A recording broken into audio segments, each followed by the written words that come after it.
Hello বন্ধুরা, সবাই কিরম আছেন? আশা করি সবাই ভালো আছেন। এনি ফার্ম থেকে সবাই স্বাগতম। বন্ধুরা, আজকে আমি দেখাইম যে আমার মুরগিগুলির ঠোঁট কাটা হবো। বন্ধুরা, এই ঠোঁট কাটাটা কমসে কম 20 দিন পরে কাটবেন। 20 দিন বয়স হলে এই ঠোঁটটা কাটতে দিবেন। বন্ধুরা, ঠোঁটটা না কাটলে একটা বেমারের লক্ষণ দেখা যায়, যেটা নাকি ক্যানাপ্লেজম নামের একটা বেমার আছে। একটা আরেকটা টুকরা টুকরি করে গায়েল করে দেয়। বন্ধুরা, এটা কোনো একটা দার বস্তু দিয়ে কাটার দিয়া বা নীল কাটার বা যে কোনো একটা ব্লেড দিয়ে কাটবা হবেন, বা কোনো প্রকার আইনেরা গলায় দেবার হবেন। এটার মেশিনও পাওয়া যায়, চোষ কাটার বললে পোলট্রির চোষ কাটার, সেই মেশিন দিয়েও কাটবা হবেন। বন্ধুরা, প্রথমে আমি এই কাটার দিয়ে আমি কাটি, তাই কাটার দ্বারা আমি ডিসইনফেক্টেড করে নিলাম পটাশিয়াম পারাম্যাঙ্গানেট এবং এই B904, যেটা নাকি ডিসইনফেক্টেড করা হয় ফার্ম, এটা দিয়ে আমি ডিসইনফেক্টেড করে নিলাম। এর মধ্যে যাতে কোনো সংক্রমণ না থাকে রোগের। বন্ধুরা, আমি কাটারটা নিয়ে নিছি, এই সাইডের মধ্যে পুরো ফাঁকা রাখছি, অপর সাইডে আমি মুরগিগুলি এক সাইডে জমা করছি।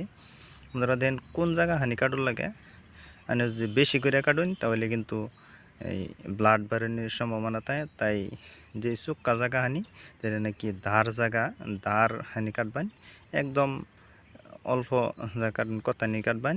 আমি দেখাইতেছি, বন্ধুরা, এইভাবে অল্প করে জানি যেটা নাকি বাড়তি জায়গা হানি ওটা এই জায়গা হানি কাটতে দেবেন, মানে যেটা নাকি নুকিলাপন বা চুক্কা জায়গা হানি কাটবেন, যেটা নাকি ধারটা কমাই লাগে হিনি কাটবেন, বেশি করে কাটবেন না।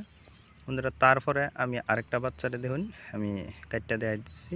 বন্ধুরা, এইভাবে কাটবেন, দেখুন এইভাবে সুন্দরভাবে একটা দাঁড় কাটার নিয়ে বা নীল কাটার বা যে কোনো একটা তার কাটার বা দাঁড় ব্লেড দিয়ে বানিয়ে কাটতে পারবেন। বন্ধুরা, কিন্তু কাটার দিয়ে কাটলে বহুত সুবিধাও। বন্ধুরা, দেখেন এই পাশে মুরগি আমি সব মুরগিগুলি এক পাশে জমা করে নিছি, আরেক পাশে আমি ফাঁকা রাখছি।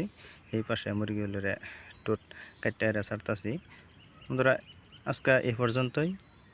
ভিডিওটা কিরম লাগলো, যদি ভিডিওটা ভালো লাগে তো ভিডিওর মধ্যে একটা লাইক করবেন, আর কমেন্ট করে কিছু জিজ্ঞাসা থাকলে জিজ্ঞাবেন।